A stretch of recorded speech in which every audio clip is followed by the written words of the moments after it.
Welcome. This is the Safeguarding Induction for St Peter's School 2 to 18. My name is Tracy Mounter. I'm the DSL for the whole school from 2 to 18, which means the designated safeguarding lead. We have a safeguarding team which comprises of DDSLs. We have one in each section of the school. The one for 2 to 8, including early years, is Antonia Clark. The one for 8 to 13 is Julia Jones. And 13 to 16, Ben White. And the sixth form is Karen McAleese, and our safeguarding coordinator is Sarah McGregor. If you have a concern about a young person, speak to a DSL or a DDSL without delay. The key principles. We have a statutory duty to safeguard children. Safeguarding is our key priority here at St Peter's, and safeguarding is everyone's responsibility. It can and it does happen here. Concerns, however small, should be reported immediately, always acting in the best interests of the child. Safeguarding is preventative, protecting children from abuse and maltreatment, preventing harm to children's health or development, and ensuring children grow up with the provision of safe and effective care, taking action to enable all children and young people to have the best outcomes.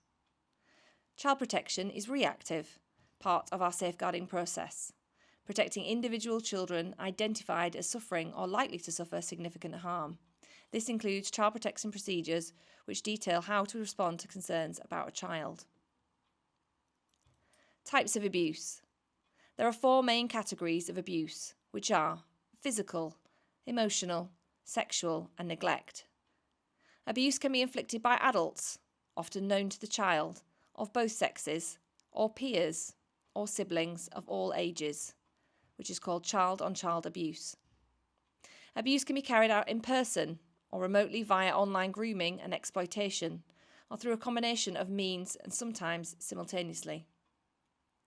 In the most forms of abuse are often connected to organised criminal activity, such as child sexual exploitation, illegal child labour, or the induction of minors into gang behaviour, drug supply such as county lines.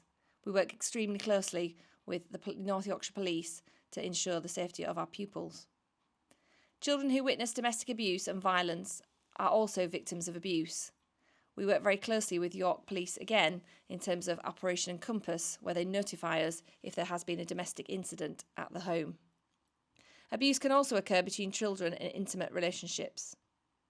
The key is understanding how do I know if a child is being abused. Simple things, significant changes of their mood or attitude towards school could take a dip, or they could be extremely engaged.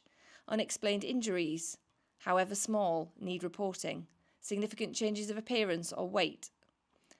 Sudden changes in academic performance. Isolation from their peers, or a sudden acquisition of new friends from outside of school or from a different age range. Inexplicable acquisition of money or possessions.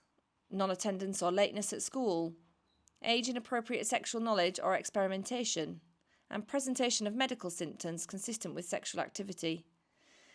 And key concerns around mental health can also be a key indicator of a child who's being abused. So what do you do if you have a concern? Do not delay. Contact a member of the safeguarding team via the numbers on the posters, which are situated all around the school site. If in doubt, always report no matter how small our concern. Do not ignore or dismiss a concern, and do not try to investigate yourself. Do not try to solve it, or do not try to speak to the parents. Do speak to the DSL or the DDSLs. Any member of staff can make a referral to MASH, which is the Multi-Agency Safeguarding Hub in York. The telephone number is also on the posters. I would always recommend seeking the advice of a DSL or a DDSL first. If you have a disclosure from a pupil, listen and engage, and do this with care and consideration. Try not to show any emotional reaction and don't ask leading questions. Reassure the child that they're doing the right thing. Avoid any blame, whatever the circumstances. It's not the child's fault. Believe them. It's often the case that a child won't speak up for fear of being thought a liar. And remember to record the key facts such as dates, times and places after the disclosure. Record the words of the child as accurately as you can, and do not destroy any notes. Hand them straight to the DSL. Mobile phones and social media. It's key to understand when and when you cannot use your mobile phone. You must not use your mobile phone in front of children both indoors and outdoors. Mobile phones can only be used in staff-only areas such as staff rooms. And mobile phones should be kept out of sight at all times, and this includes smartwatches. You must not take or post any photographs on social media, and you must not give children your phone number or befriend them or accept their friend requests. You must not post anything of a derogatory nature on social media that could bring the school into disrepute. If you have a concern about a member of staff, it is your duty to report the concerns and their behaviour towards children. A concern about the behaviour of a member of staff should go straight to the headmaster. You must always report concerns, always acting in the best interests of the child.